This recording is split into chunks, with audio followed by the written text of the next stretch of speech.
Her wealthy CEO husband threatened to destroy her family if she gave birth to the baby she's carrying.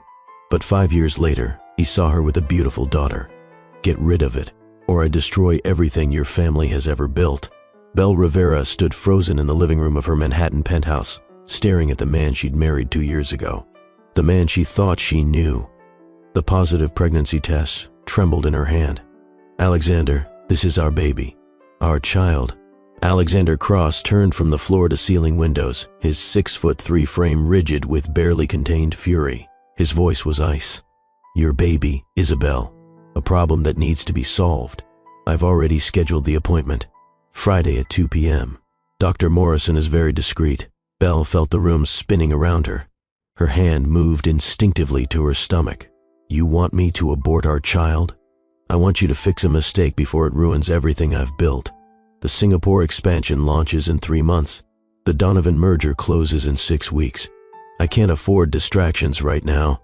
Distractions? You're calling our baby a distraction? Alexander poured himself scotch with hands that revealed nothing of what he might be feeling. I'm calling an unplanned pregnancy at the worst possible time exactly what it is. A liability. You knew when we married that children weren't part of the plan for at least 5 years. Belle's voice cracked with desperation and disbelief. Plans change, Alex. Life happens. We can make this work. No. He turned to face her, his gray eyes cold as winter steel. We can't. And since you seem to need motivation to make the right choice, let me be very clear about the consequences of defiance. What are you talking about? Your father's restaurant, Rivera's table. I know they're 3 months behind on rent.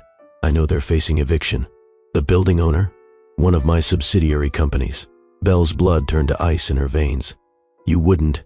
Alexander's smile was cruel and calculated.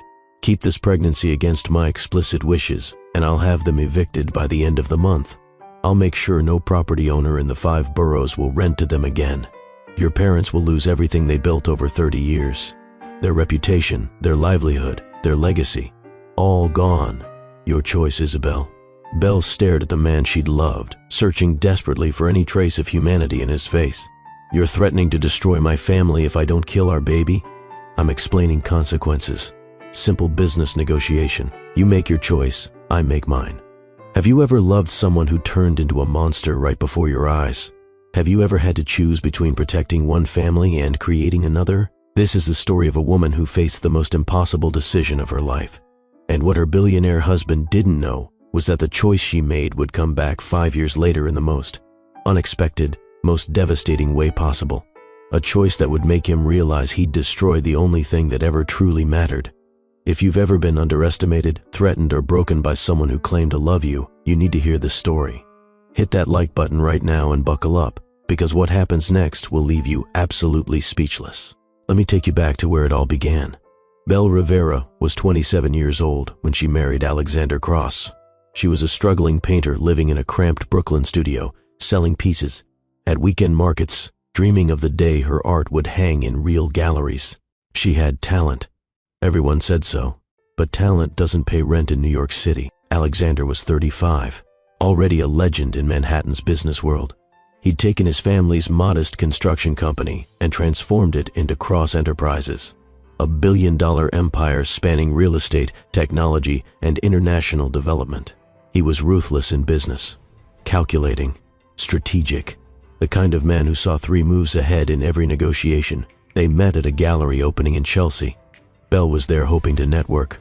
Alexander was there because his PR team said billionaires should care about culture. He'd stood in front of one of her paintings for 15 minutes.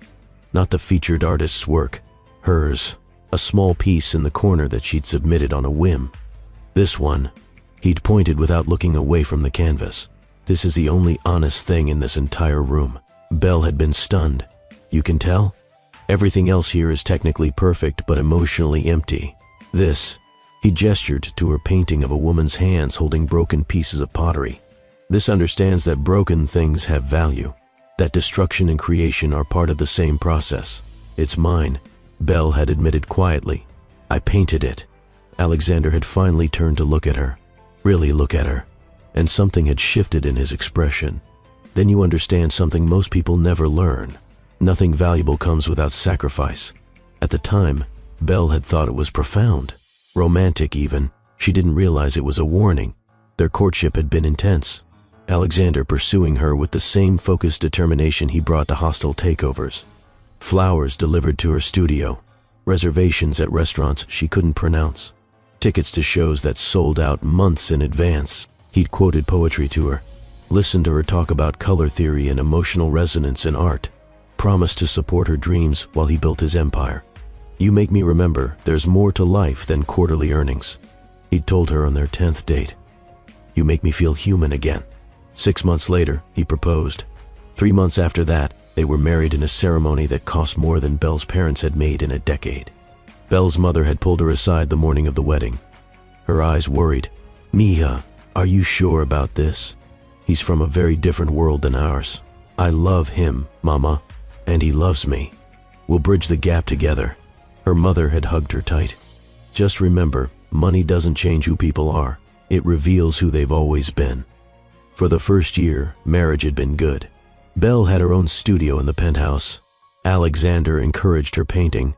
They hosted dinner parties where Belle met artists and collectors who might advance her career. But slowly, things began to change. Alexander's business expanded. His hours grew longer. The warmth in his eyes when he looked at her dimmed, replaced by distraction and impatience. Board meetings ran until midnight. Business trips stretched from days to weeks. When he was home, he was on his phone, his laptop, always managing some crisis or opportunity. Belle tried to be understanding. This was who he was when she married him. An empire builder, a man driven by ambition and legacy. But the man who'd quoted poetry in galleries disappeared. In his place was someone who saw everything, including his marriage, as assets to be managed and optimized. Their second anniversary dinner had been interrupted 4 times by phone calls. Alexander had barely touched his food. I'm sorry, he'd said without looking sorry at all. The Singapore deal is in a critical phase. It's always critical, Alex. It's always one more deal, one more expansion. You knew who I was when you married me. I thought I did. Belle had set down her fork, her appetite gone. I thought I married someone who understood that life is about more than building bigger and bigger empires. And I thought I married someone who understood that empires don't build themselves. That legacy requires sacrifice. What are we sacrificing, Alex? What exactly are we building here? He'd looked at her then. Really looked at her for the first time in months. I'm building something that will outlast us both. Something that matters. And what about us? Do we matter? Of course. His answer had been automatic, unconvincing. You matter. But Belle had seen the truth in his eyes. She'd become another item on his to-do list. Another responsibility to manage between conference calls and contract negotiations. That was 3 months before the pregnancy test. Belle had suspected for 2 weeks before she'd worked up the courage to confirm it. Her period was late. She felt exhausted all the time. Certain smells made her nauseous. The positive test had filled her with unexpected joy. A baby. Their baby. Maybe this was exactly what they needed. Something to remind Alexander what actually mattered in life. Someone to love who didn't care about quarterly earnings or market expansion. She'd planned to tell him over dinner. She'd cooked his favorite meal, even though cooking wasn't her strength. She'd set the table with candles. Dressed in the blue dress he'd once said made her eyes luminous. Alexander had come home at 10 p.m., 2 hours late. He'd barely glanced at the cold food on the table. Sorry. Singapore called. Time zones. You know how it is. Belle had stood in the kitchen doorway, her carefully planned announcement dying in her throat. Alex, we need to talk. Can it wait? I have a 7 a.m. call with the Donovan team, and I need to review the merger documents. No. Belle had forced steel into her voice. It can't wait. He'd sighed, the sigh of a busy man being inconvenienced. Set down his briefcase. What's so urgent? Belle had pulled the pregnancy test from her pocket, held it up with trembling hands and hope in her heart. I'm pregnant. We're going to have a baby. The silence that followed had been crushing. Alexander had stared at the test like it was a subpoena, a lawsuit, a threat. You're sure? I took 3 tests, all positive. I have a doctor's appointment scheduled for next week to confirm, but yes, I'm sure. Alexander had walked to the window, stood there for a full minute without speaking. Belle had watched his reflection in the glass, watched his jaw clench, his hands curl into fists. This ruins everything." Those 3 words had shattered her world. "Alex, what are you talking about? This is wonderful. We're going to be parents." He'd spun to face her, and that's when Belle had seen it. The complete absence of joy, of love, of anything human. The Singapore expansion launches in 3 months. The Donovan merger closes in 6 weeks. The Atlantic Yards development breaks ground in 4 months. I have the board breathing down my neck, investors questioning my focus, and Gerald Blackwood actively trying to orchestrate a takeover. So, people have babies and careers. We'll figure it out. No. Alexander's voice had been cold, clinical. "We won't, because you're not having this baby." Belle had actually laughed, a shocked, disbelieving sound. "Excuse me?" We agreed. No children for at least 5 years. We had a plan. Plans change. Life happens. Not my life. Not now. Alexander had moved to his bar cart, poured scotch with steady, controlled hands. "I've already called Dr. Morrison. She's the best. Very discreet. Friday at 2 p.m. And that's when Belle had understood. He wasn't joking, wasn't speaking in anger he'd later regret. He meant every word. "You want me to abort our baby? I want you to fix a mistake before it destroys everything I've worked for." Belle's hand had moved protectively to her stomach. "A mistake? You're calling our child a mistake?" "I'm calling an unplanned pregnancy at the worst possible time exactly what it is. A problem that needs to be solved." The man Belle had married, the man who'd stood in front of her painting and talked about broken things having value, was completely gone. In his place stood a stranger, a calculating, cold stranger who saw his own child as a business liability. "I'm not doing it." Belle's voice had shaken but held firm. "I'm not aborting our baby." That's when Alexander had delivered the threat that changed everything. "Your father's restaurant, Rivera's Table. I know they're struggling, 3 months behind on rent, facing eviction from a building owned by one of my subsidiary companies. What does that have to do with anything?" "Everything." Alexander had taken a slow sip of scotch. "Keep this pregnancy against my wishes, and I make 1 phone call. Your parents get evicted. I'll use every connection I have to make sure no one in the 5 boroughs will rent to them. I'll destroy their reputation, spread rumors about health code violations, financial irregularities, whatever it takes. 30 years of work, gone." Belle had felt physically sick. "You're blackmailing me? Threatening my family? I'm explaining consequences. Simple cause and effect. You make your choice, I make mine. That's not a choice. That's extortion. That's business." Alexander had adjusted his cufflinks. A gesture Belle had learned meant he was about to say something designed to hurt. "Your father would understand. He'd do anything to protect what he built. I'm just doing the same, by threatening to destroy innocent people. In business, there are no innocent people, only assets and liabilities. Right now, this pregnancy is a massive liability. Your family's restaurant is leverage, nothing personal." Belle had stared at this man, this stranger wearing her husband's face, speaking words that couldn't possibly be coming from someone who'd ever loved her. "What happened to you? The man I married wouldn't do this. The man you married was always honest about his priorities. Cross Enterprises comes first. Always. I told you that from the beginning.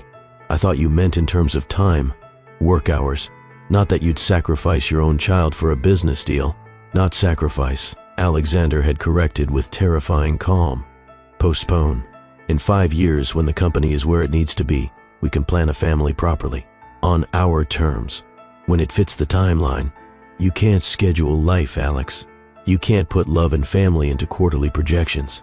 Watch me." He'd set down his glass. "You have until Friday. Keep the appointment. We move forward as planned. Miss it, and I make the calls that destroy your family. Your choice." He'd picked up his briefcase, headed toward his home office. Belle had stood in the middle of their cavernous living room, surrounded by expensive furniture and priceless art, feeling more alone than she'd ever felt in her cramped Brooklyn studio. "Alex, please don't do this. We can figure this out together." He'd paused in the doorway, hadn't turned around. "There's nothing to figure out. It's simple math. 1 pregnancy now ruins multiple years of strategic planning. 1 abortion protects everything. The math is clear. Our baby isn't math. Everything is math, Isabel. The sooner you understand that, the easier this will be. He'd closed the office door behind him. Belle had heard the lock click. She'd stood there until the candles burned down, until the food she'd cooked went cold, until she couldn't feel anything but the life growing inside her and the death of everything she'd believed about love. That night, Belle didn't sleep. She lay in their king-sized bed, alone. Alexander had stayed in his office, working, or pretending to work, avoiding her. Her hands rested on her stomach, still flat, no visible sign of the tiny life beginning there. But Belle knew, could feel it, a presence, a promise, a person. She thought about her parents. Her father had immigrated from Mexico at 19, worked 3 jobs while learning English, saved every penny for 10 years before opening Rivera's table. Her mother's recipes, her father's dream, 30 years of 16-hour days, sacrifice, love poured into every dish served. They'd almost lost it once before, during the 2008 recession, but they'd survived, adapted, persevered. Now their daughter's husband was threatening to destroy it all because she wouldn't kill his child. Belle thought about the baby growing inside her, already loved, already real, a person who deserved a chance at life. She thought about the man sleeping in his office, the man who'd become someone she didn't recognize, someone capable of threatening her family, of seeing his own child as a problem to be eliminated. Could she really bring a child into this? Into a marriage this broken, with a father this cold? But could she abort a wanted baby to protect her parents' restaurant? Could she live with that choice? The impossible decision kept her awake until dawn. At 6 a.m., Belle heard Alexander's office door open, heard him showering in the guest bathroom, changing, leaving for the day without speaking to her. She waited until she heard the elevator, until she was sure he was gone. Then Belle got up and started packing. 2 suitcases. That's all she took. Clothes, her mother's jewelry that had been a wedding gift, the sketchbooks full of her art, the $30,000 she'd managed to save from paintings sold before the marriage, money she'd kept in a separate account because some instinct told her to always have an escape fund. She packed quickly, efficiently, no tears. Those would come later. Belle left a note on Alexander's pillow. I won't sacrifice our child to protect your empire, but I won't let you destroy my family either. I'm leaving. Don't look for me. Don't contact my parents. Consider this marriage over. You chose buildings and balance sheets over the family we could have built. I hope your empire keeps you warm at night. By 7 a.m., Belle Rivera Cross was on a bus heading west. Destination uncertain, future unknown, but the life inside her protected. She watched Manhattan's skyline disappear in the distance, watched the city that had broken her get smaller and smaller until it was just a memory on the horizon. Belle didn't know where she was going. She only knew she was running towards something better than the gilded cage she was leaving behind. What Belle didn't know as she stared out that bus window, one hand on her stomach and her whole life in 2 suitcases, was that Alexander would come home that night to her note and feel absolutely nothing. He'd read her words, crumpled the paper, thrown it away. Then he'd called his lawyer and started divorce proceedings, citing irreconcilable differences. He'd offered a generous settlement, $300,000, as if money could compensate for everything he'd destroyed. Belle never responded to the divorce papers, never hired a lawyer, never asked for a penny. The papers were sent to her parents' house. Her mother had forwarded them without including a return address, protecting her daughter the only way she could. The divorce was finalized 3 months later. Alexander married to his empire, Belle married to survival, and neither of them knew that Belle was 5 weeks pregnant when she left, that in 7.5 months a baby girl would be born, 6 weeks premature but healthy, beautiful, perfect, a daughter with Alexander's gray eyes and stubborn chin, Belle's artistic soul and fierce heart, a daughter named Maya Rose Rivera, a daughter whose father had threatened her existence before she was even real. If you're wondering what happened next, if you're invested in Belle's journey, drop a like right now and make sure you're subscribed to Billionaire Love Stories with Mr. Brad, because what I'm about to tell you next proves that sometimes the greatest success comes from the worst betrayals, and sometimes the people who destroy us have no idea what they've actually lost until it's too late. Belle's bus took her to Portland, Oregon. as far from Manhattan as she could get while staying in the continental United States, a city where no one knew her, where Alexander's influence and connections meant nothing. She found a tiny studio apartment above a coffee shop in Southeast Portland, 400 square feet, a bathroom so small you could sit on the toilet and wash your hands in the sink simultaneously, a window that looked out onto a parking lot. It cost $800 a month, more than Belle could afford. But the landlord, an older woman named Mrs. Chen, had looked at Belle's face and somehow known. First month free. Mrs. Chen had said, "You look like you're running from something. I've been there. Just pay what you can until you get on your feet." Belle had cried, the first tears since leaving New York. Gratitude and relief and terror all mixed together. "Thank you. I promise I'll pay you back. Just survive, honey. That's payment enough." Surviving turned out to be harder than Belle anticipated. She was pregnant, alone, 3,000 miles from anyone who loved her, with savings that were disappearing faster than she'd calculated. Belle found work. 3 jobs, all of them exhausting. She waitressed at a diner from 6 a.m. to 2 p.m., stood on her feet for 8 hours, smiled at customers, carried heavy trays that made her back ache and her ankles swell. She worked at a bookstore from 3 p.m. to 7 p.m., shelving books, running the register, sitting when she could. She cleaned offices at night, 9 p.m. to midnight, on her hands and knees scrubbing toilets and mopping floors. The chemicals made her nauseated, but she needed the money. Between jobs, Belle painted. Quick pieces she could sell at weekend markets, landscapes, portraits, whatever people would buy. $20 here, $50 there. Every penny counted.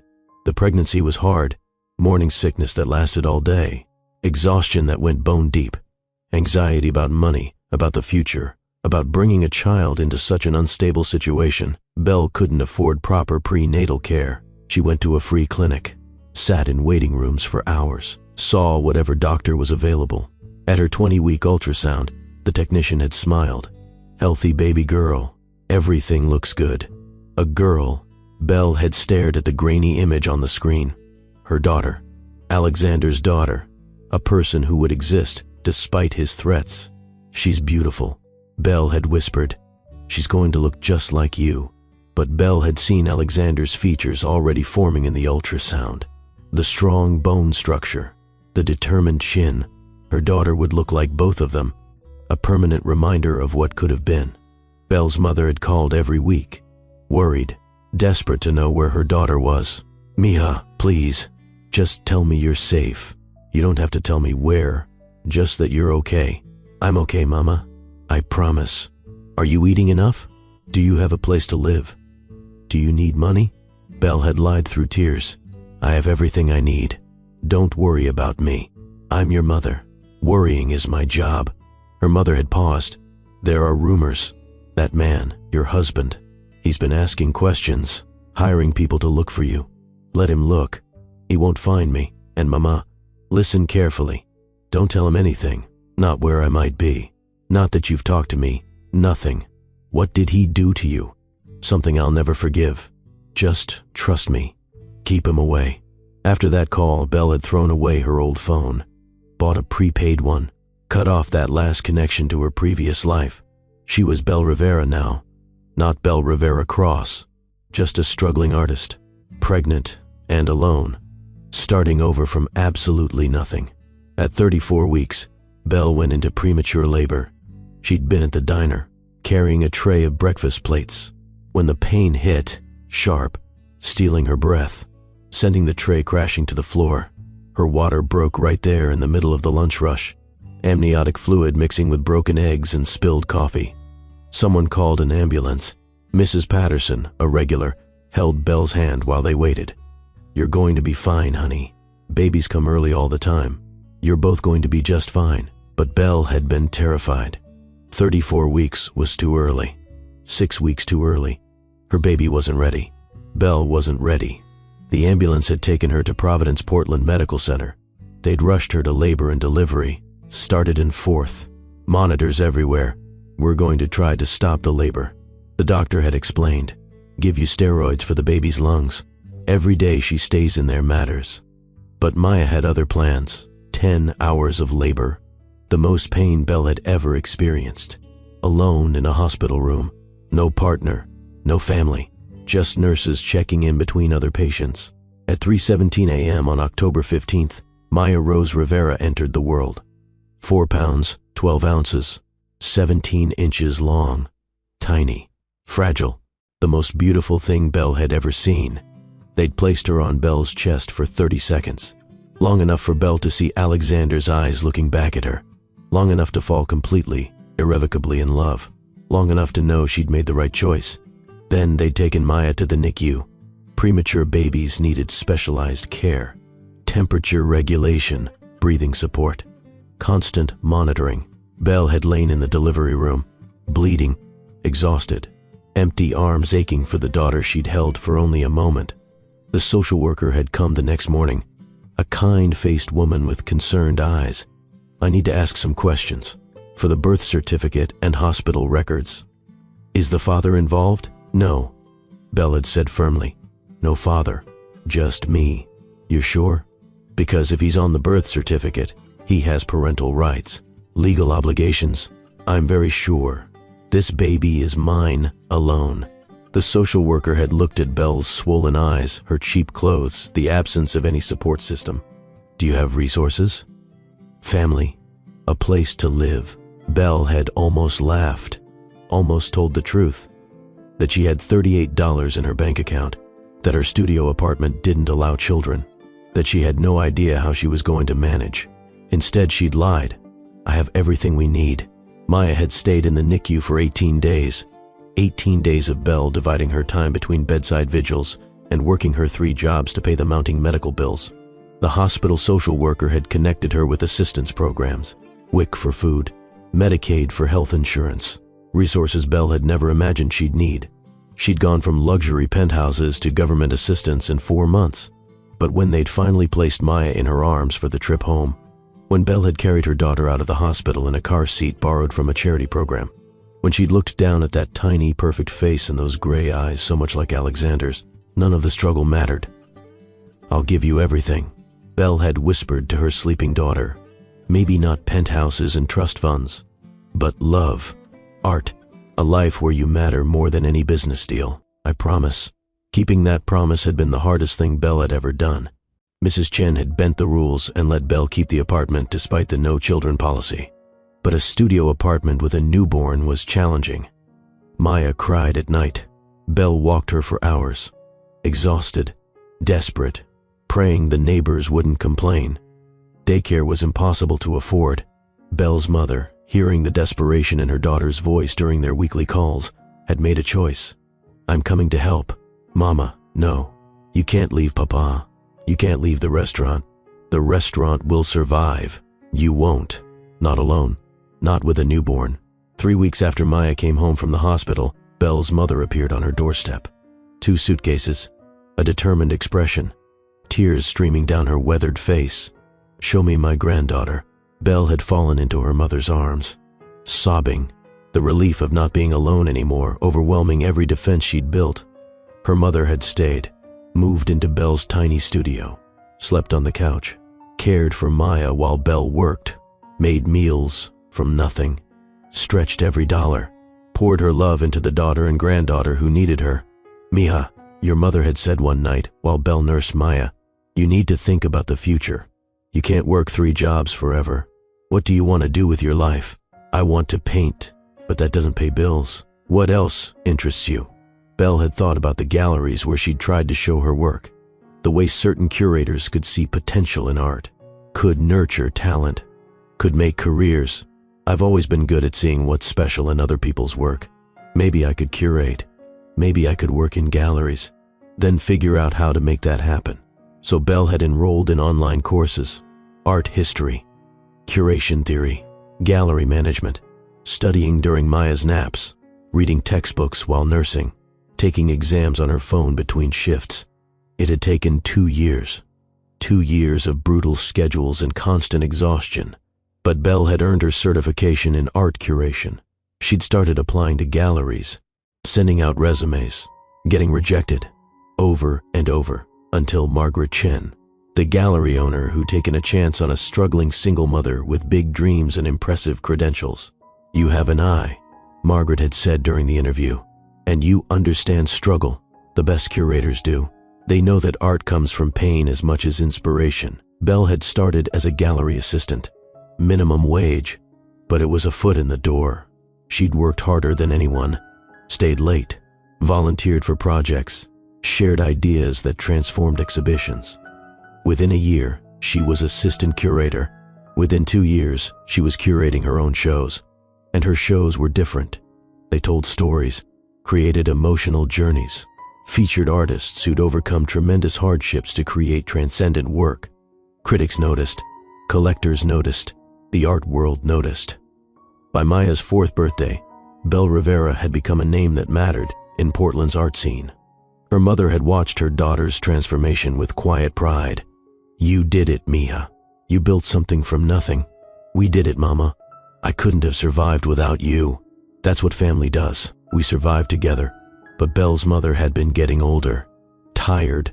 She missed her husband, missed her restaurant, missed Chicago.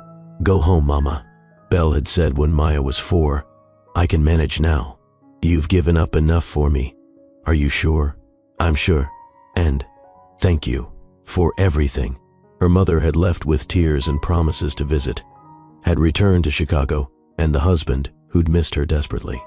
Belle and Maya had been on their own again, but different this time. Stable, secure, thriving. Maya had started preschool, a bright, artistic, incredibly perceptive child who asked impossible questions and saw the world in colors and emotions. "Mommy, why do people cry when they're happy?" "Because sometimes feelings are so big they overflow, baby. And tears are how hearts speak when words aren't enough." Maya had absorbed everything like a sponge. Art, music, stories.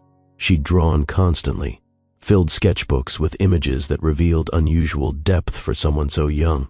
She had Alexander's intelligence, his focus, his determination. But she also had Belle's empathy, her creativity, her fierce protective instincts. People often commented on Maya's eyes. Such an unusual color, gray with gold flecks. Where does she get them?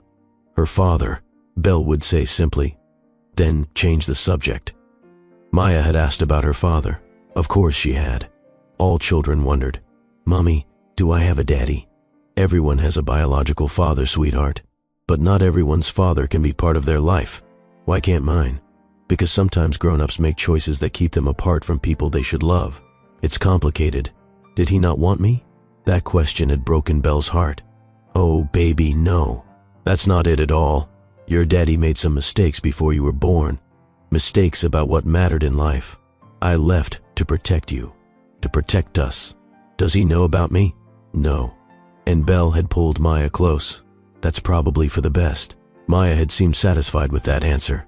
For a while, but Belle knew the questions would come again, deeper, harder, as Maya grew older and understood more. For now, though, they were happy. Belle's career was taking off. Maya was thriving. They had a small house now, 2 bedrooms, a yard where Maya could play. Stability Belle had built with her own hands. Then Marcus Webb called. Belle had met him at a curators' conference in Seattle. He owned several prestigious galleries in New York. His eye for talent was legendary, his business acumen unmatched. "I've been following your work," he'd said over coffee. "The Rising Phoenix show last year was extraordinary. You have something special." "Thank you. That means a lot coming from you. I want to offer you something. I'm opening a new contemporary space in Chelsea. I need a director, someone with vision, someone who understands that art should transform people. That would be you." Belle's heart had stopped. "New York? I know you left for reasons you don't talk about," Marcus had said gently. "But the art world there needs your vision. You'd have complete creative control. Full partnership after 5 years. It's a chance to go from regional success to national recognition. I have a daughter," Belle had said carefully. "She's settled here, happy. Chelsea has excellent schools, and you'd be able to provide things for her you can't on a curator's salary here. Think about it." Belle had thought about it for weeks, thought about Maya, now 4.5, thriving in Portland, thought about returning to the city that had broken her. thought about the possibility, however remote, of running into Alexander. But she'd also thought about opportunity, about showing Maya that you don't hide from your past. You face it as someone stronger. She'd accepted Marcus's offer. Rivera Gallery had opened in Chelsea 8 months ago. Belle's first curated show, Resurrection, Art from Ashes, had been a massive success. 800,000 in sales opening night, critical acclaim, waiting lists for her next exhibition. Belle Rivera had returned to New York not as Alexander Cross's discarded wife, but as someone who mattered in her own right. She'd carefully avoided any social circles where she might encounter Alexander. Different neighborhoods, different events, different world. For 8 months, it had worked perfectly. Then the invitation arrived. Cross Enterprises cordially invites you to the Metropolitan Art Gala. Belle had stared at the embossed card, her hands shaking. Marcus had been insistent. Every major collector in the city will be there. You need to be there representing the gallery. What if I run into him? Then you hold your head high and remember who you've become. Marcus had looked at her seriously. You've built something incredible, Belle. You have nothing to hide from or be ashamed of. So Belle had made a decision. She would go. She would face whatever happened, because she was no longer the broken woman who'd fled on a bus 5 years ago. She was Dr. Belle Rivera, gallery owner, success story, mother to an extraordinary daughter. Let Alexander see what he'd thrown away. Comment below and tell me what you think happens when Belle walks into that gala. And make sure you're subscribed because the reunion between these two will absolutely blow your mind. We're just getting started. The night of the Metropolitan Gala, Belle stood in front of her bedroom mirror, barely recognizing herself. The midnight blue gown had cost more than she'd spent on rent for 3 months in Portland. It hugged her curves, elegant and sophisticated. Her dark hair was swept up. Professional makeup highlighted features that had matured from girl to woman in 5 years. She looked successful, confident, powerful, nothing like the broken pregnant woman who'd left this city. "Mommy, you look like a princess," Maya had said from the doorway, her gray eyes wide with admiration. Belle had knelt down, careful not to wrinkle the gown. "Just for tonight, baby. Tomorrow I go back to being regular mommy. You're not regular. You're extraordinary. Mrs. Patterson says you're the most special mommy she knows. Mrs. Patterson is very kind." Belle had hugged her daughter tight. "You be good for her tonight, okay? I'll be home late." "Okay. Mommy, will there be other fancy people at your party?" "Lots of them." "Will you know?" Belle had hesitated. "Maybe some people from a long time ago, before you were born, from when you lived here before." "Exactly." Maya had studied her mother's face with that uncanny perceptiveness children have. "You look nervous." "I am. A little. But you always say being nervous means you're about to do something brave." Belle had smiled despite her anxiety. "I did say that, didn't I? So, you're being brave tonight. The bravest." Belle had kissed Maya's forehead. "I love you, sweet girl."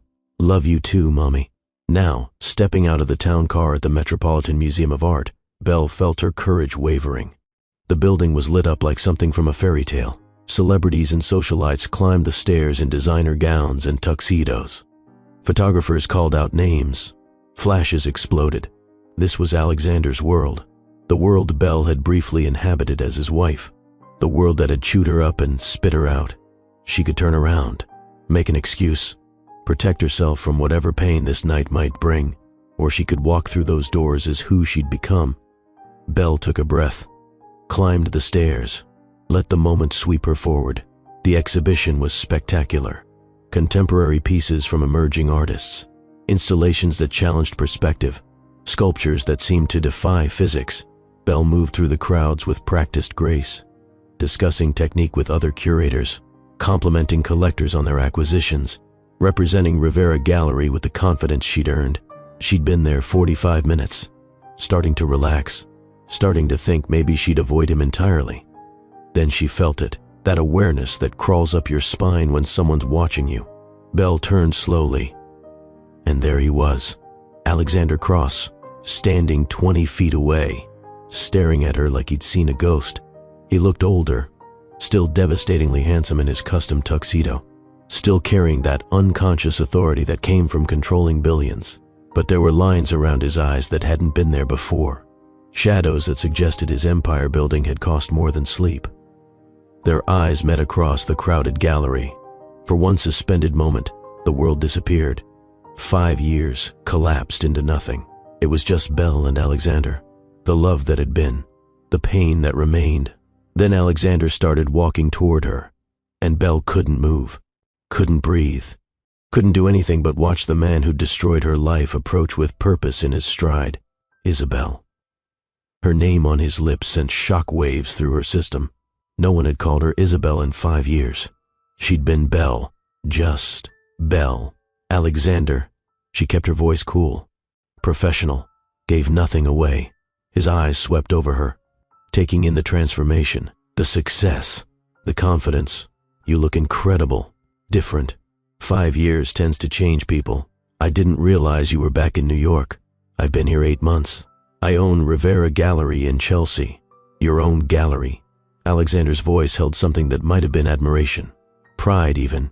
That's amazing. Thank you. Belle wanted to walk away, end this conversation before it went somewhere dangerous, but her feet wouldn't move. You disappeared, he said quietly.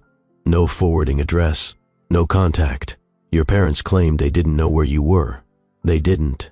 I protected them from becoming leverage in whatever game you were playing. The words hit Alexander like a slap. He flinched, the first crack in his composed exterior. Belle, about what happened, about what I said that night. Mr. Cross, a woman's voice interrupted, bright, sharp, possessive. Belle turned to see a stunning blonde approaching. Mid-20s, designer dress in scarlet, the kind of polished beauty that came from excellent genetics and personal trainers. The woman's hand landed possessively on Alexander's arm. Darling, the Morgans are asking about the Rothko acquisition. Of course. Alexander's voice shifted into business mode, but his eyes stayed on Belle's face. Vanessa, this is Isabel Rivera. She owns Rivera Gallery in Chelsea. Isabel, this is Vanessa Cross, my wife. The word hit Belle like a physical blow. Wife. He'd remarried. Of course he had. Men like Alexander didn't stay single. And Vanessa was pregnant, very pregnant. Her hand rested on a pronounced belly as she sized Belle up with calculating eyes. Oh yes. Vanessa's smile didn't reach her eyes. The gallery everyone's talking about. How quaint that you've done well for yourself. The condescension was subtle but unmistakable. I'm very proud of what we've built, Belle said evenly. If you'll excuse me, I see someone I need to speak with. She walked away before Alexander could respond, before she could fall apart, before anyone could see that her hands were shaking. Belle made it to a quieter gallery, empty of crowds, pressed her back against the wall and tried to breathe. He'd moved on, completely. New wife, baby on the way, the perfect life he'd demanded she abort their child to create. And what had Belle expected? That he'd spent 5 years pining for her? That he'd regretted his choices? Of course he hadn't. Alexander Cross got what Alexander Cross wanted. Always. Belle. His voice again. Closer. She turned to find him alone. Having apparently ditched his pregnant wife, I asked for 5 minutes. Please. Fine. Belle crossed her arms. You have 5 minutes. Alexander looked at her with an intensity that made her uncomfortable. What happened to you after you left? Where did you go? That's not your business. It is if. He stopped. Started again. The baby. What happened with the pregnancy? Belle's hand instinctively moved to her stomach. A protective gesture years too late but impossible to suppress. What do you think happened, Alex? You gave me an impossible choice. I made the only one I could live with. His face went pale, white, bloodless. You kept it? Her. I kept her. Belle's voice was steel wrapped in velvet. She's not an it, or a problem, or a liability. She's a person. A beautiful, brilliant, perfect person who deserved to exist despite your business timeline. Alexander reached for the wall like he needed physical support. I have a child. You have nothing, Belle corrected. I have a daughter. I raised her, sacrificed for her, loved her unconditionally from the moment I knew she existed. You're just the man who threatened her existence. Where is she? What's her name? Can I meet her? Her name is Maya. She's 4.5 years old. And absolutely not. You cannot meet her. Belle, please.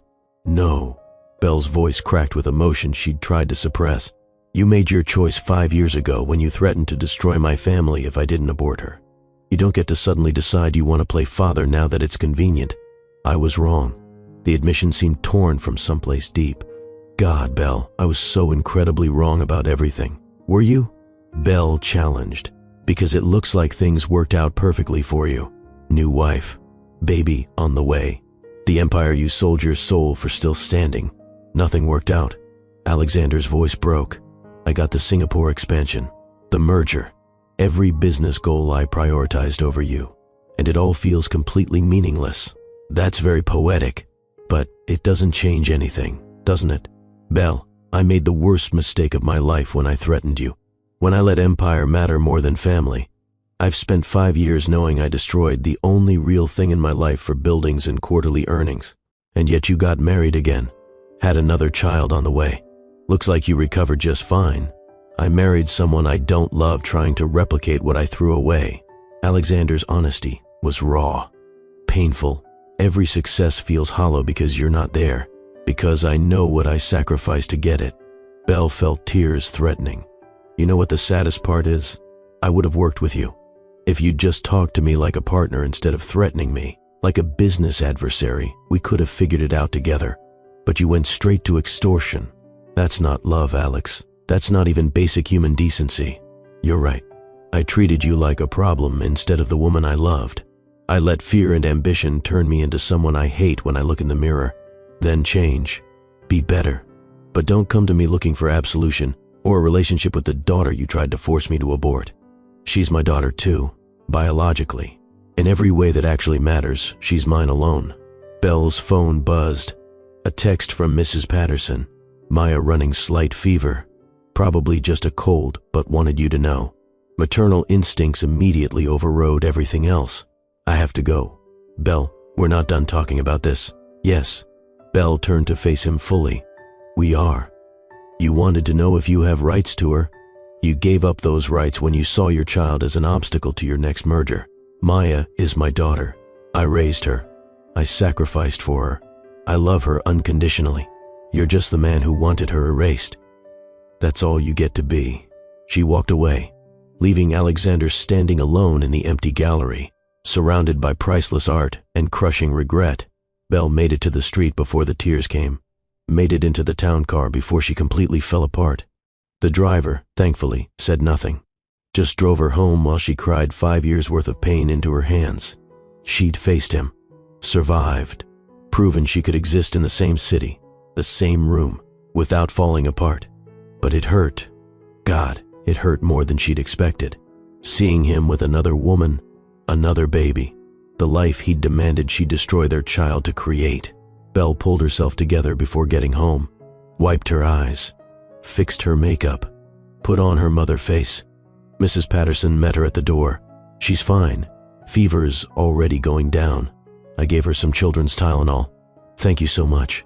Belle found Maya curled up on the couch, clutching her favorite stuffed rabbit, eyes heavy with sleep and mild illness. "Mommy." Maya's face lit up despite not feeling well.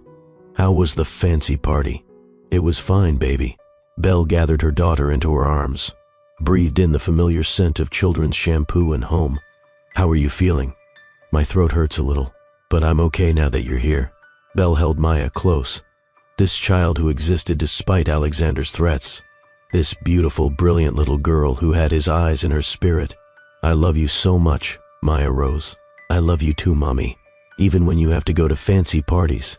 Belle carried her daughter to bed, tucked her in, sat beside her until she fell asleep. Then Belle went to her own room and let herself feel everything she'd suppressed at the gala. Alexander had looked broken, genuinely devastated to learn about Maya. His regret had seemed real, but regret didn't undo 5 years of absence, didn't erase the threats he'd made, didn't give him the right to suddenly want a relationship with a daughter he tried to force into non-existence. Belle had built a life, a good life. She and Maya didn't need Alexander Cross and his complicated regrets. They were fine on their own, weren't they?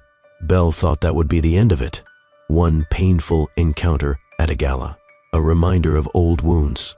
Then back to their separate lives. She should have known better.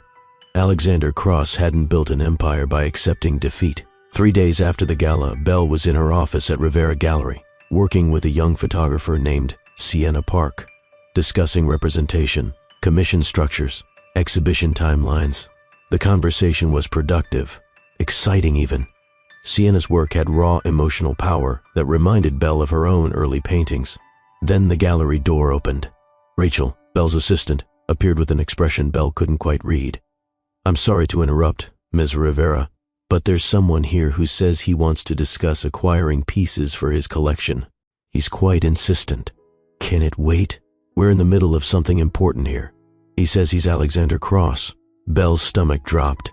She saw Sienna's eyes widen. Everyone in New York knew that name.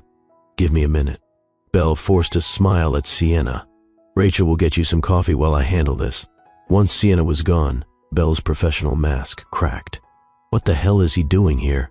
She found Alexander in the main gallery, standing in front of one of her curated exhibitions, a series by an artist who'd lost everything in a house fire and rebuilt her life through her art. He turned when he heard her footsteps, and Belle hated that her heart still skipped when their eyes met. "What are you doing here?" "I meant what I said. I want to acquire art from your gallery." Rachel practically swooned. Alexander Cross wanting to buy from Rivera Gallery was huge for business. Belle couldn't simply throw him out without questions she didn't want to answer. "Fine. My office." She led him through the gallery, hyper-aware of his presence behind her.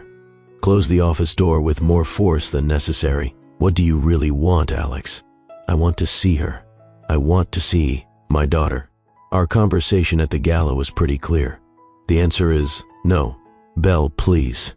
How did you even find my gallery?" "I've been careful to keep a low profile." Alexander had the grace to look ashamed. "I hired an investigator." "You what?" Belle's voice rose with fury. "You had me investigated? I needed to know about your life, about what I missed, about her. So you hired someone to dig into my privacy? To stalk me?" "Not stalk. Research." Alexander moved toward her desk. His eyes landed on a framed photo. Maya at her 4th birthday party.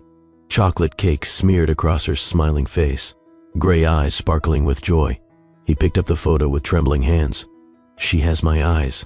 She has a lot of you in her." Belle admitted quietly.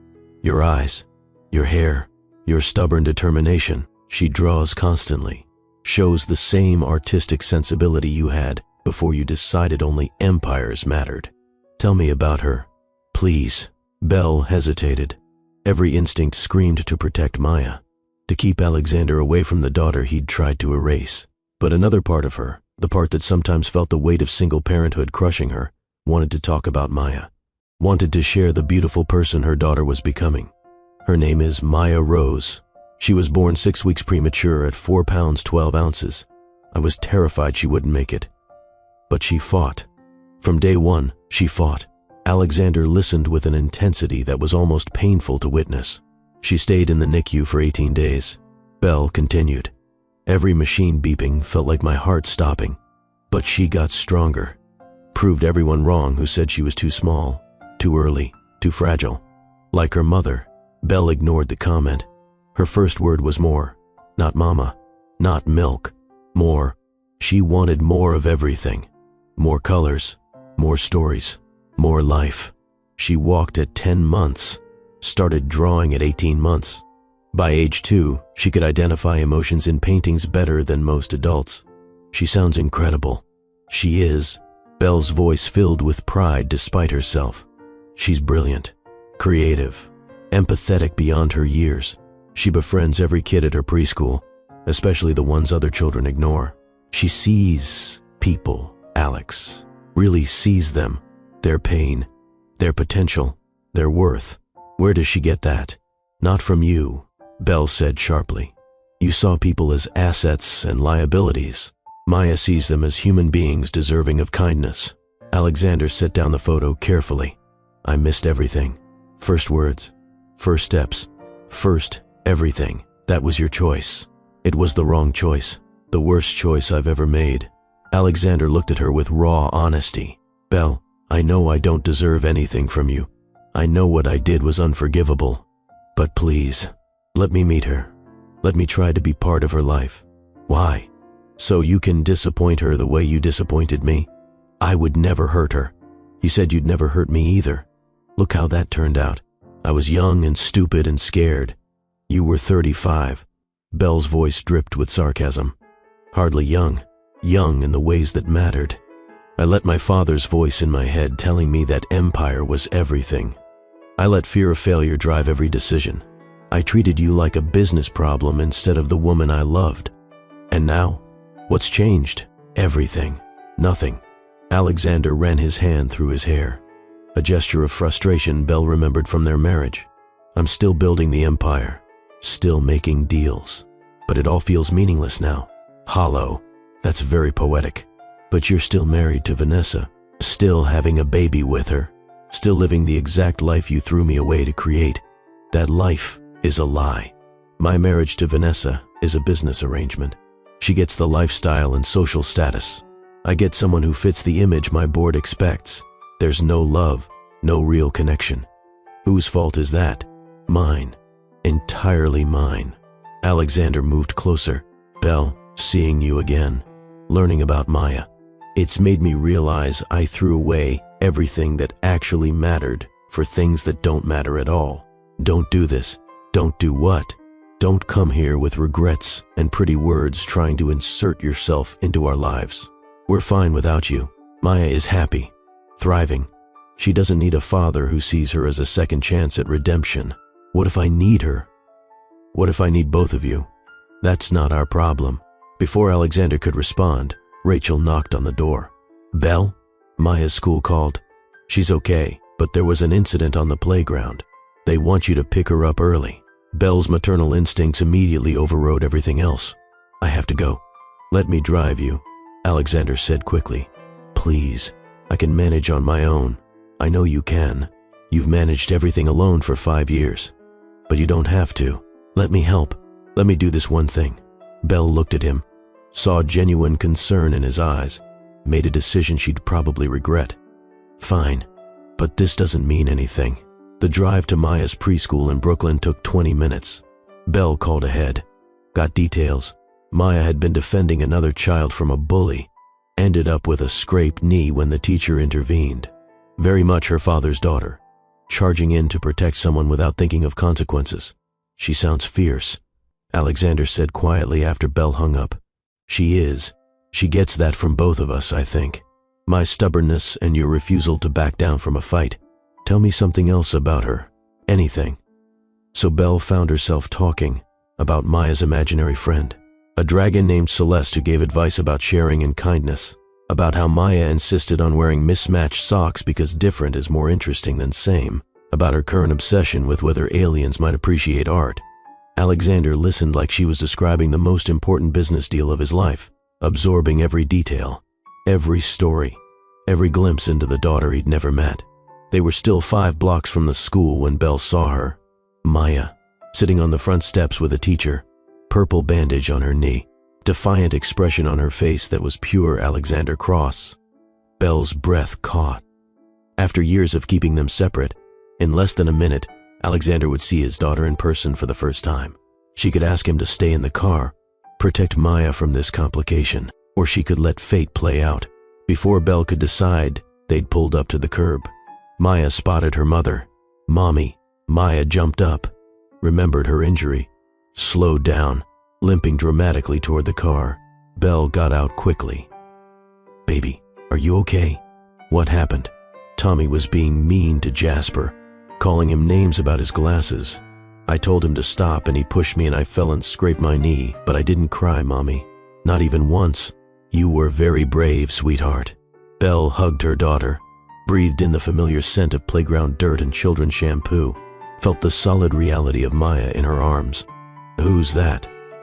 Maya asked, peering around Belle at Alexander, who'd gotten out of the driver's side and stood frozen, staring at the little girl who was unmistakably his daughter.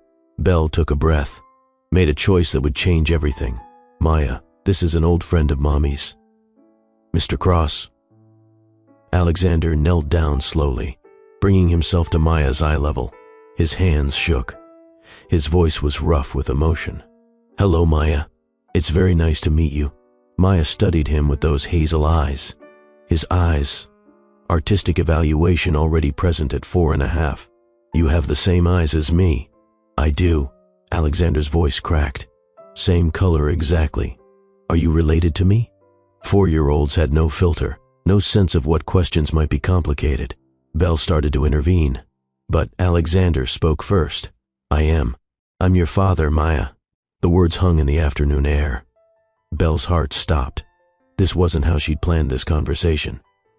Not here. Not now. Not like this. But Maya just nodded, as if she'd suspected it all along. "I knew I had a father somewhere. Everyone does.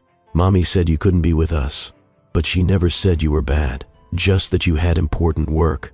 Belle had been careful over the years, never speaking ill of Alexander to Maya, knowing that whatever anger she carried, her daughter shouldn't have to carry it too.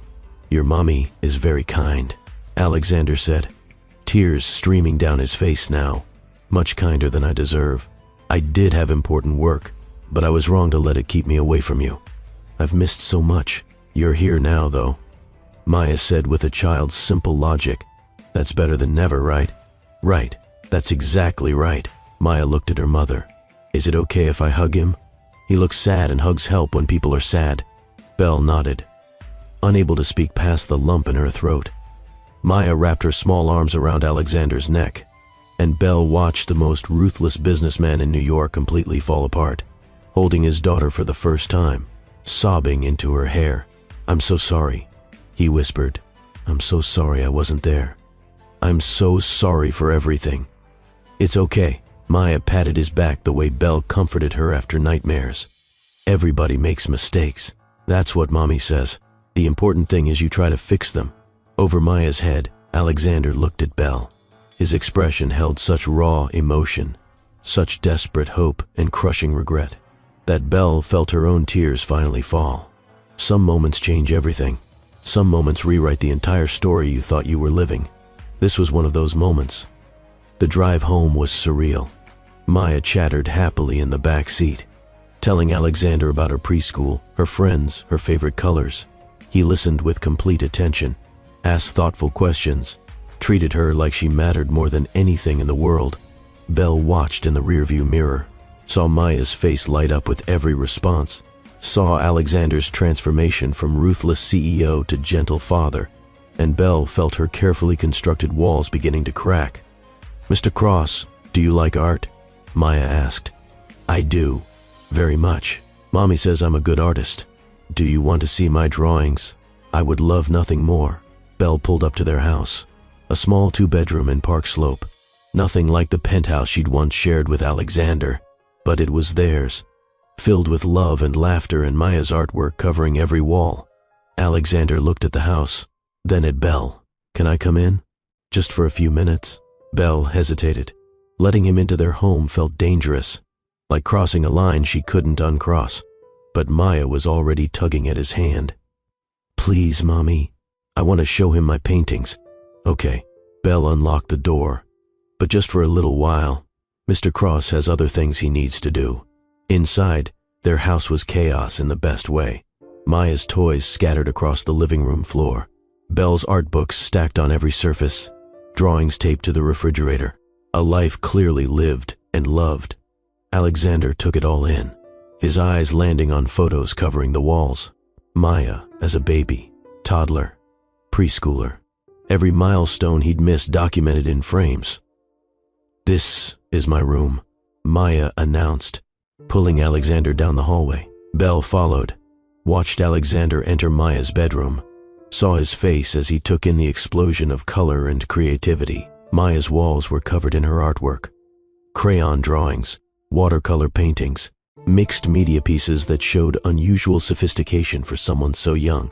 "This one is my family." Maya pointed to a drawing. "That's Mommy. That's me. That's Grandma Maria. That's Mrs. Patterson who babysits sometimes. It's beautiful," Alexander said quietly. "You're very talented. Mommy says I get it from both of you. You and her." Maya looked up at him with innocent curiosity. "Were you and Mommy married?" "We were. A long time ago. Why aren't you married anymore?" Belle intervened. That's a complicated grown-up question, baby. Maybe we can talk about it another time. Okay. Maya accepted this easily. Mr. Cross, do you want to draw with me? I would love to.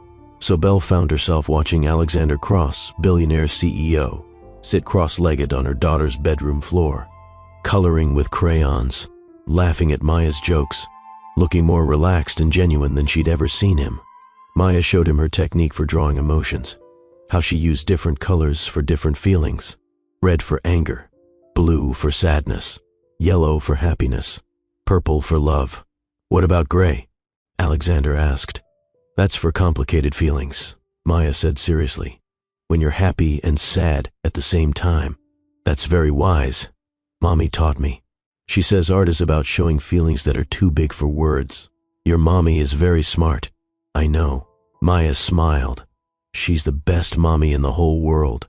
Belle's heart clenched, watching them together, seeing Maya blossom under her father's attention, seeing Alexander transformed by his daughter's presence. This was what she'd protected Maya from, but also what she'd deprived her of. After an hour, Belle gently intervened. Mr. Cross needs to go now, Maya. It's almost dinner time. Do you have to go? Maya's disappointment was obvious. I do, but maybe I could see you again? If your mommy says it's okay. Maya looked at Belle with pleading eyes. Can he, Mommy? Please. Belle looked at Alexander, saw the hope in his face, the genuine love for a daughter he'd just met, the man he might be capable of becoming. We'll see. After Alexander left, after Maya was bathed and fed and tucked into bed, Belle sat in her living room, staring at nothing, processing everything. Her phone rang. Alexander's name on the screen. She almost didn't answer, but something made her pick up. Thank you. His voice was rough, emotional. Thank you for letting me meet her, for giving me those hours. It's more than I deserved. She seems to like you. She's incredible, Belle. Brilliant and kind and creative. Everything I could have hoped for, and more. I didn't do it for your approval. I did it because it's what she needed. Every child deserves to know their father. If he's willing to be a real father, I want to be. God, Belle, I want to be part of her life so badly. Wanting isn't enough. You have to prove it. Consistency, reliability, being there even when it's inconvenient. I understand. What can I do? What do you need from me? Belle thought carefully. 1 visit a week, supervised, at neutral locations. No promises about the future, just steady, consistent presence. If you can do that, if you can show up for her week after week, then maybe we can talk about more. I'll be there every week, I promise. Don't promise, Alex. Just do it. Over the next 8 weeks, Alexander showed up. Every single week, exactly when he said he would. Week 1, they met at the Central Park Zoo. Alexander learned that Maya loved penguins because they're fancy birds who can't fly but can swim. He bought her a stuffed penguin she named Fred. Week 2, the Museum of Natural History. Maya dragged him through every dinosaur exhibit, explained which ones ate plants and which ones ate meat and which ones were her favorites. Alexander listened like she was presenting a doctoral thesis. Week 3, the Botanical Gardens. Maya collected leaves and talked about how nature was the best artist because it never repeated itself exactly. Alexander helped her press leaves in a book. Week 4, the Children's Museum. They built structures together. Maya bossed him around with confidence. Alexander followed her lead without question. Belle watched every interaction, protective, wary, waiting for him to cancel, to prioritize a meeting, to prove he was still the man who'd chosen empire over family. But he kept showing up. Belle also noticed other changes. Through the New York social circuit, through mutual acquaintances in the art world, information filtered back. Alexander had stepped back from several high-stress projects, started delegating more to his executives, left the office at reasonable hours instead of working until midnight. He'd also filed for divorce from Vanessa. The news had hit the society pages. Speculation ran wild about the reasons. Belle didn't ask, told herself it didn't matter. This was about Maya, not about whatever Alexander was doing with his personal life. But then came week 9. Belle and Alexander sat on a park bench while Maya played on the swings. Close enough to supervise, far enough to talk privately. I need to tell you something. Alexander said. What? I'm divorcing Vanessa. I heard. That's your business. It's not just business. It's about being honest. About living authentically. Alexander turned to face her. I can't stay married to someone I don't love, especially now that I've been reminded what real love feels like. Belle's heart skipped. Alex, don't what? Don't complicate this. This is about you building a relationship with Maya, not about us. Can't it be about both? No, Belle said firmly. Too much has happened. Too much hurt. We can coexist as Maya's parents, but that's all. Is it? Because I see the way you look at me sometimes. Like maybe you still feel something. What I feel is complicated. Anger, hurt, betrayal. And yes, maybe underneath all of that, some remnant of what we had. But that doesn't mean we can go back. I don't want to go back. I want to move forward. As a family. We're not a family, Alex. We're two people trying to do right by a child. That's different. Before Alexander could respond, Maya ran over. Mommy, did you see how high I swung? I almost touched the sky. Almost. Belle smiled. You were very brave. Mr. Cross, will you push me? Of course. Belle watched Alexander push Maya on the swings, heard her daughter's delighted squeals, saw the pure joy on both their faces, and she felt something shift in her chest. Something dangerous. Something like hope. That evening, Belle got a call from Marcus Webb, her business partner. Belle, we have a problem. How bad? Bad. The investor group from Chicago just pulled out of the Dumbo expansion, and they convinced 2 others to pull out too. We're looking at a $2 million shortfall. Belle's stomach dropped. The Dumbo expansion was crucial. A second gallery space that would establish Rivera Gallery as a major player.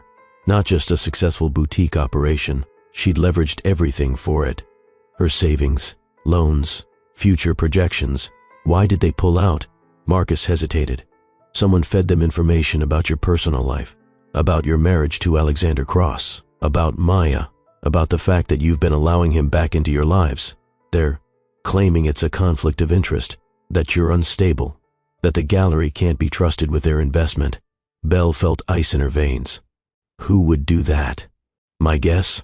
Someone with a lot to lose from your success. It didn't take long to find out. Vanessa Cross, Alexander's soon-to-be ex-wife, had weaponized Belle's personal life. Revenge for her marriage ending. The next 48 hours were brutal. Belle fought to save her gallery, called every favor, reached out to every contact, tried desperately to find replacement investors before the expansion deal collapsed entirely. She was in her office at midnight on the second day, exhausted, terrified, surrounded by financial projections and rejection emails. That's when Alexander appeared in her doorway. How did you get in? The gallery's closed. I have my ways. Belle, I heard about the investors pulling out. Let me help. Absolutely not. $2 million is nothing to me. I can wire it tomorrow. No strings attached. No. Belle's voice was sharp with exhaustion and pride. I built this myself. I won't be rescued by you or anyone else. This isn't about rescue. It's about family supporting family. You're the mother of my child. You're also the only woman I've ever really loved. Let me help. If I take your money, everything I've built gets tainted. People will say Rivera Gallery only succeeded because of Cross money. I won't do that. Then let me help another way. Alexander stepped into the office. I have contacts, investors who owe me favors. Let me make some calls. Connect you with people who'll invest based on the gallery's merit, not your personal life. Belle was exhausted enough to consider it. Why would you do this? Because watching you build something beautiful from nothing has been the most inspiring thing I've witnessed in 5 years. Because you deserve to succeed on your own terms. Because Maya talks about the gallery with such pride, and I won't let anyone take that away from either of you. And because you feel guilty about what happened 5 years ago. That too, Alexander admitted. But mostly because it's the right thing to do. You taught me that, Belle. That doing right by people matters more than protecting your empire. Belle looked at this man who'd once threatened everything she loved, who now seemed genuinely committed to protecting it. Make your calls. Connect me with your contacts. But the pitch, the negotiation, the final decision, that's all mine. I wouldn't have it any other way. Within 72 hours, Alexander had arranged meetings with 3 different investor groups, all legitimate, all interested purely in the gallery's track record and growth potential. Bell pitched them with the same passion and expertise that had built Rivera Gallery in the first place. She showed them projections, portfolio histories, critical reviews, the vision for Dumbo that would transform contemporary art access in New York. 2 of the 3 invested, covering the shortfall, adding an extra $1 million for future growth. The expansion was saved. Bell called Alexander the night the last contract was signed. "Thank you for the connections, for believing in what I built. You saved it yourself. I just made some introductions. Still, I couldn't have done it without that help, so thank you. You're welcome." Pause. "Bell, can I ask you something?" "What?" "The Dumbo opening. When it happens, can I be there? Not as an investor, just as someone who's proud of you." Bell smiled despite herself. "Yes, you can be there." 6 months later, Rivera Gallery Dumbo opened to massive success. The space was stunning. Converted warehouse with soaring ceilings, natural light, installations that transformed how people interacted with contemporary art. The opening night was packed. Collectors, critics, artists, everyone who mattered in New York's art scene. Bell wore a silver dress, her hair down, confidence radiating from every pore. She'd done it, built something incredible, proved that talent and determination mattered more than connections or money. Alexander arrived early, before the crowds, found her doing last-minute lighting adjustments. "It's beautiful. Everything you've built here is beautiful. Thank you." Bell turned to face him. "And thank you for the connections 6 months ago. I couldn't have done this without that help." "You could have. It might have taken longer, but you'd have found a way. You always do." They stood in comfortable silence, something that would have been impossible a year ago. "Bell, can I ask you something?" "Depends on the question." "Maya asked me last week if I was going to marry you again someday." Bell's heart skipped. "What did you tell her?" "I told her that was entirely up to her mother, that I'd like nothing more in the world, but I had to earn that right first." Alexander turned to face her fully. "So, I'm asking, not for an answer now, just for the possibility. Is there any chance you could forgive me? That we could try again? Have you ever had to decide whether people truly change or just become better at hiding who they've always been?" Bell was facing that question head on, looking at the man who'd destroyed her, who'd also spent a year proving he'd transformed. "The man I married 5 years ago saw me as an accessory to his empire, our child as an obstacle to his timeline," Bell said carefully. "That man I couldn't forgive. I understand, but you're not that man anymore." Bell interrupted. "I've watched you over these months. The way you show up for Maya consistently, the way you've restructured your life to prioritize balance over endless expansion, the way you helped me save the gallery without trying to take credit or control. Those aren't the actions of the man who threatened my family. I've learned what matters. Too late. But I've learned. It's not too late, Alex. It's just different now. We're different. We can't go back to who we were. I don't want to go back. I want to move forward, as a family, if you'll let me." Bell thought about Maya, who'd blossomed having her father in her life. She thought about her own heart, which had never quite figured out how to stop loving Alexander Cross despite everything. She thought about second chances, whether people truly earned them or just lucked into them. "I'm scared," she admitted. "Scared you'll revert to old patterns when business gets stressful. Scared you'll choose empire over family again when it comes down to it. Then let me prove it to you.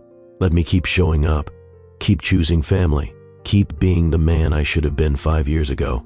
Alexander took her hand carefully, giving her every chance to pull away. "I know trust is rebuilt slowly. I'm willing to go as slow as you need." Bell looked down at their joined hands, then up at his face. Older now, marked by years and regret, but also something softer, something real. "Okay," she said quietly. "Okay, we can try. Slowly, carefully, with Maya's well-being as the priority. Always," Alexander promised. "If you believe in second chances, if you think people can truly change, hit that like button right now. And stay with me because what happens next proves that sometimes the greatest Love stories are the ones that survive being completely destroyed. Don't go anywhere. 2 years later, Belle stood in her backyard in Brooklyn.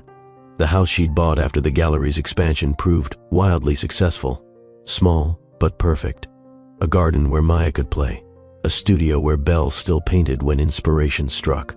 Maya, now 6.5, was showing Alexander her latest artistic creation. A painting of their family. Belle, Alexander, Maya, and the new baby brother who'd arrived 3 months ago. Theo Cross Rivera. The surprise that had been welcomed this time. Celebrated. Cherished. Belle had told Alexander about the pregnancy while he was in the middle of a crucial negotiation with overseas investors. He'd walked out of the meeting. But Alex, this deal you've been working on for months can wait. My family can't. He'd pulled her into his arms right there in the gallery. I made the wrong choice once. I'll spend the rest of my life making the right one. They'd married quietly 6 months into the pregnancy. Just family and close friends. No society spectacle. Belle wore a simple cream dress. Maya was the flower girl. Alexander cried through his vows. I promise to choose you every day, over every deal and every dollar. I promise to be present for every moment, big and small. I promise to never again measure success by empire size, but by the smiles of the people I love. Belle had made her own promises. I promise to believe in the man you've become, to trust in your transformation, to build this life together as true partners.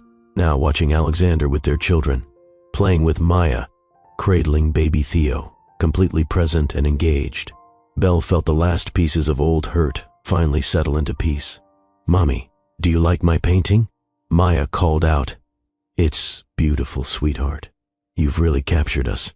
We're all together now, Maya said with satisfaction, the way families should be. Alexander caught Belle's eye over their daughter's head. The look that passed between them held years of pain and redemption, mistakes and forgiveness, destruction and rebuilding. The way families should be, Alexander repeated. Finally, that evening, after the children were asleep, Alexander found Belle in her studio, working on a new piece, an abstract representation of resurrection, broken pieces coming together into something even more beautiful than the original. Is that us? He asked, wrapping his arms around her from behind. Maybe. Or maybe it's just what I needed to create to understand that some things have to be completely broken before they can be rebuilt into what they were always meant to be. I love you, Alexander said quietly. I never stopped, even when I was too stupid to realize what I was throwing away.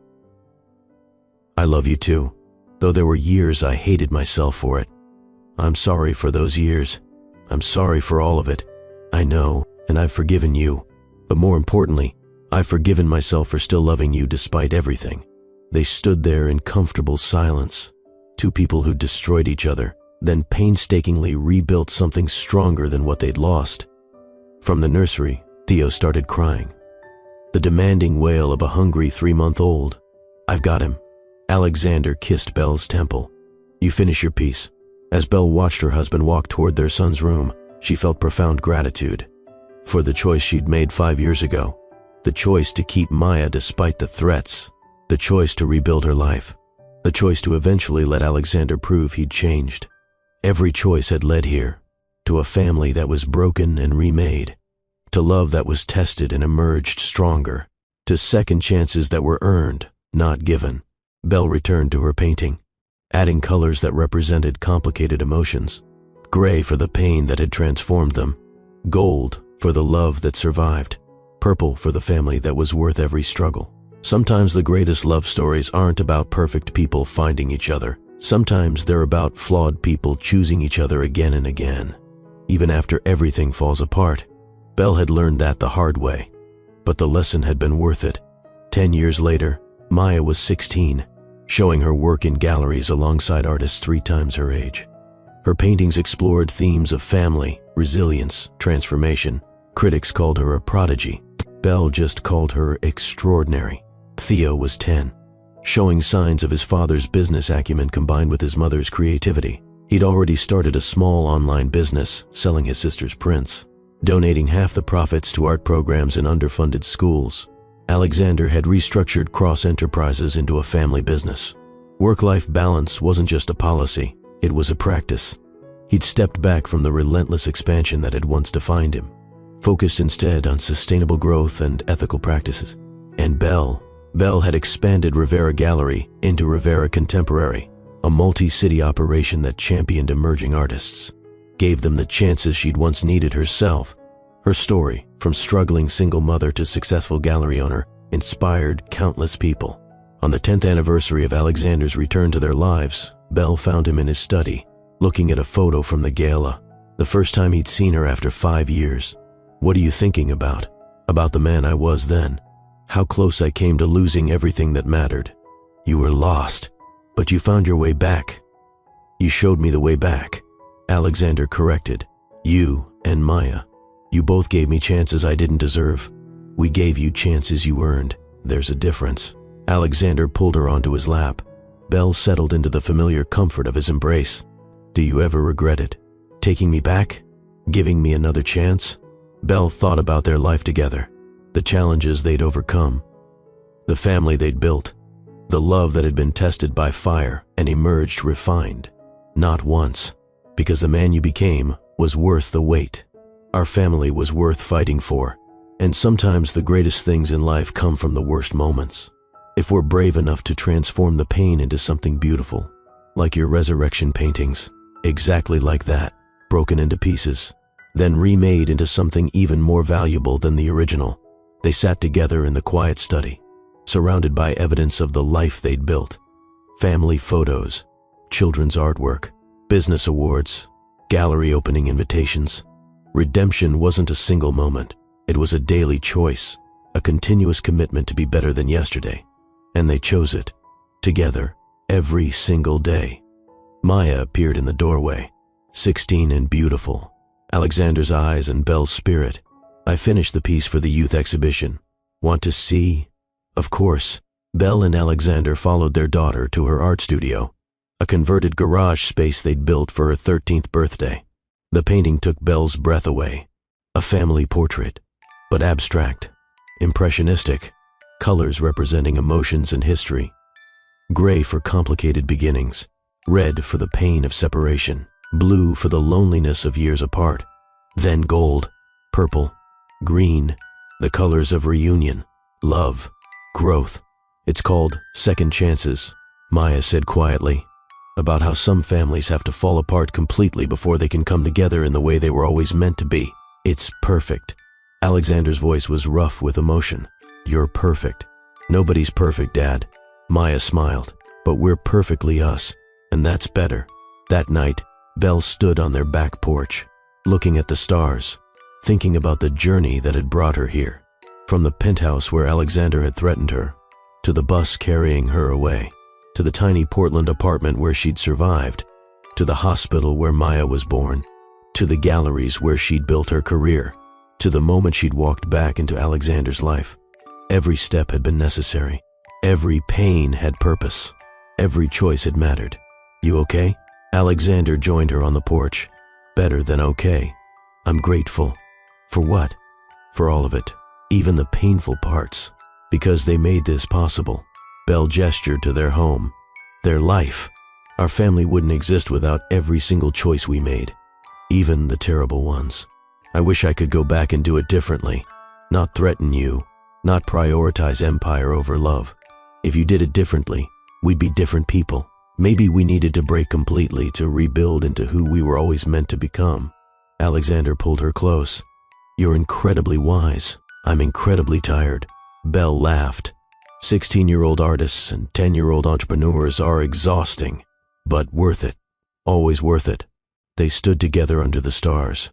Two people who'd survived the worst and built the best, who'd learned that love doesn't conquer all, but choosing love every day can transform everything. If this story touched your heart, if you believe in redemption and second chances, I need you to do something for me. Smash that like button. Subscribe to Billionaire Love Stories with Mr. Brad for more incredible tales of love, loss, and transformation. Drop a comment telling me what you think. Do you believe Alexander deserved Belle's forgiveness? Would you have given him a second chance? I read every single comment, and I want to hear your thoughts. Share this with someone who needs to believe that broken things can be made beautiful again, that people can change, that second chances exist for those who truly earn them. Until next time, remember this. The greatest love stories aren't about perfection. They're about two people choosing each other again and again, even after everything falls apart. Especially after everything falls apart. Because sometimes you have to lose everything to discover what truly matters. Sometimes you have to face the person who broke you to realize you're stronger than you ever imagined. And sometimes the family you almost destroyed becomes the family that saves you. Belle Rivera learned that lesson the hard way, but in the end, she didn't just survive. She thrived. She built an empire of her own, not of buildings and balance sheets, but of love, art, and second chances. And that empire, that was worth more than all of Alexander Cross's billions combined. Thanks for watching. I'll see you in the next story.